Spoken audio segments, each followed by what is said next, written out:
दोन जिगरी मित्र यांच्यात अचानकपणे भांडणे चालू होतात. कायम सोबत असणारे आता एकमेकांचा तिरस्कार करू लागतात. नेमकं यामागे कारण काय आहे पाहूया सविस्तरमध्ये.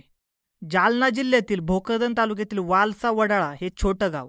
या गावात ज्ञानेश्वर भिका आहेर हा कुटुंबासह राहायचा. त्याचा विवाह 2017 अंजनासोबत समाजाच्या रीतिरिवाजाने झाला होता. लग्नानंतर ज्ञानेश्वर आणि त्याची पत्नी अंजना बुलढाणा जिल्ह्यातील धामणगाव येथील शामराव बाबा मंदिरात दर्शनासाठी दर महिन्याला जात होते. मंदिरात दर्शनासाठी जात असताना त्यांची ओळख धामणगाव येथीलच गणेश दामोदर लोखंडे याच्यासोबत झाली होती. दाढी वाढलेला गणेश स्वतःच महाराज असल्याचे सांगत होता. नेहमी मंदिरात जाणे येणे असल्याने गणेश हा आहेर पती पत्नीस आपल्या घरी चहा पिण्यासाठी घेऊन जात असल्यामुळे त्यांची ओळख आणखीनच घट्ट झाली. ज्ञानेश्वर आणि अंजना यांचा संसार वेलीवर दिनांक 24 नोव्हेंबर 2020 रोजी कन्यारत्नाच्या रूपात गोंडस फुल उमललं. त्या फुलाचे नाव त्यांनी ज्ञानेश्वरी ठेवले. सुरुवातीला शामराव बाबाच्या दर्शनात जात असलेले ज्ञानेश्वर व अंजना आता आपल्या चिमुकल्या ज्ञानेश्वरीसह जाऊ लागले. त्या दाम्पत्यांच्या ध्यानीमनी काहीच नव्हते, पण महाराजाचे बुरका पांघरलेल्या गणेशचे खरे रूप त्यांना माहीत नव्हते. नेहमीप्रमाणे 2023 दर महिन्यास दर्शनासाठी येणारे पती पत्नी दर्शनास आले होते. मात्र त्या दिवशी गणेश लोखंडे महाराज याची नजर अंजनावर वेगळ्या दृष्टीने पडली होती. त्याची बेरकी नजर अंजनाने ओळखली होती. गणेशचा बेरकीपणा त्या दोघांनी ओळखला. त्यानंतर मात्र त्या दाम्पत्याने देवदर्शनासाठी आल्यावर गणेश लोखंडेला टाळण्यास सुरुवात केली. ते दोघे त्याच्यापासून लांब राहू लागले. ज्ञानेश्वर आणि त्याच्या पत्नीचे लांब राहणे गणेशला सहन होत नव्हते. गणेश हा जादूटोणावर मंत्र यावर विश्वास ठेवणारा होता. त्यांचे घर शेतात होते. त्याला पत्नी व तरुण मुलगा होता. धामणगाव येथील बऱ्याच दिवसापासून बंद असलेल्या व मोडकळीस आलेल्या घरात गुप्तधन असल्याची माहिती त्याला मिळाली. त्या गुप्तधनाच्या मोहात त्याने लाखभर रुपये देऊन ते घर खरेदी केले. घरात लिंबू धागे टाकून एका ठिकाणी गुप्तधन असल्याचे समजले. त्या जागेची आखणी करून जमीन खोदण्यासाठी एक ब्रेकर मशीन आणली.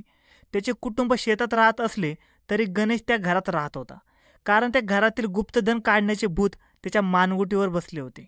गावातील नागरिक झोपी गेल्यावर तो पुस्तकातील मंत्र म्हणून ब्रेकर मशीने खड्डा खोदत होता. 20 फूट खड्डा खोदल्यावरही त्याला गुप्तधन मिळाले नाही. त्यामुळे तिथे नरबळी द्यावा लागणार अशी त्याची धारणा झाली. बळीसुद्धा पायाळू बालकाचा हवा म्हणून तो पायाळू बालकाचा शोध घेऊ लागला. त्यात त्याला माहिती पडले की ज्ञानेश्वरी आहेरची मुलगी ज्ञानेश्वरी पायाळू आहे. ज्ञानेश्वरीला मिळवण्यासाठी तो आटापिटा करू लागला. आहेर दाम्पत्य त्याच्यासोबत बोलत नसल्याने चिडलेला गणेश त्यांना मोबाईलवर कॉल करून धमक्या देऊ लागला. माझ्याशी बोलू नका, पण माझी मुलगी ज्ञानेश्वरी मला परत करा असे तो म्हणू लागला. त्यामुळे आहेर दाम्पत्य हादरले. त्यांनी धामणगाव धाड येथील सरपंच व पोलीस पाटील यांच्यासह गावातील काही प्रतिष्ठित लोकांना हा प्रकार सांगितला. गावातील लोकांनी गणेश यास ग्रामपंचायतमध्ये बोलावून त्याची चांगली कानउघडणी केली. आता तो त्रास देणार नाही असे त्या दाम्पत्याला वाटत होते, पण झाले उलटेच. ग्रामपंचायतमध्ये बोलावून समज दिल्याने गणेश चवताळला. आता तो कॉल करून धमक्या देऊ लागला. ज्ञानेश्वर याने त्याच्या विरोधात भोकरदन पोलीस स्टेशनला तक्रार दिली. तरीही गणेश शांत बसत नव्हता. आहेरच्या घरी पत्र पाठवून अंजनाच्या चारित्र्यावर संशय घेऊन ज्ञानेश्वरी माझी मुलगी आहे, ती मला द्या, नाहीतर तुमच्या विरोधात न्यायालयात 10 लाख रुपयाचा मानहानीचा दावा टाकतो अशा धमक्या देऊ लागला. गणेश लोखंडेच्या त्रासामुळे आहेर दाम्पत्य त्रासले होते. बदनामीच्या भीतीच्या सावटाखाली वावरत होते. ज्ञानेश्वर तर खूप टेन्शनमध्ये असायचा.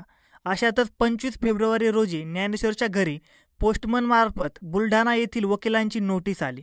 त्यात मानहानीच्या दाव्याचा उल्लेख होता. बाहेरगावी गेलेल्या ज्ञानेश्वरला त्याची पत्नी अंजनाने दिनांक 2 मार्चला नोटीस दाखवली. नोटीस वाचता ज्ञानेश्वर कोसळला. आता समाजात तोंड दाखवायला जागा राहणार नाही. समाज व नातेवाईक काय म्हणतील याच विचारात राहणारा ज्ञानेश्वर कोणासोबतही बोलत नव्हता. दिनांक 3 मार्च रोजी दुपारी त्याने गणेशच्या त्रासाला कंटाळून आत्महत्या करत असल्याचे पत्नीस सांगून कॉल कट केला. पत्नी अंजनाने बराच वेळ त्याला कॉल करण्याचा प्रयत्न केला, मात्र मोबाईल स्विच ऑफ केल्याने लागत नव्हता. तिकडे ज्ञानेश्वरने शेताच्या लिंबाच्या झाडाला गळफास घेतला. दुपारचे 4:30 वाजले असावेत. वालसा वडाळा येथील ज्ञानेश्वर आहेर यांच्या शेताजवळ गावकऱ्यांची गर्दी जमली होती. ज्ञानेश्वरने शेतातील लिंबाच्या झाडाला गळफास घेतला होता. शेताजवळ नागरिकांची गर्दी पाहून ज्ञानेश्वरची पत्नी अंजना शेतात आली. पतीचा लढकता मृतदेह पाहून तिने हंबरडा फोडला. ज्ञानेश्वर यांनी गळफास घेतल्याची खबर गावात पसरल्याने हळहळ व्यक्त होऊ लागली. या दुर्दैवी घटनेची भोकरदन पोलिसांना माहिती देण्यात आली. पोलिसांना माहिती कळताच लगेच गणेशला उचलण्यात आले. धन्यवाद मित्रांनो. अशाच नवनवीन मराठी क्राईम स्टोरीज पाहण्यासाठी आजच आपला चॅनल क्राईम कट्ट्याला सबस्क्राईब करा.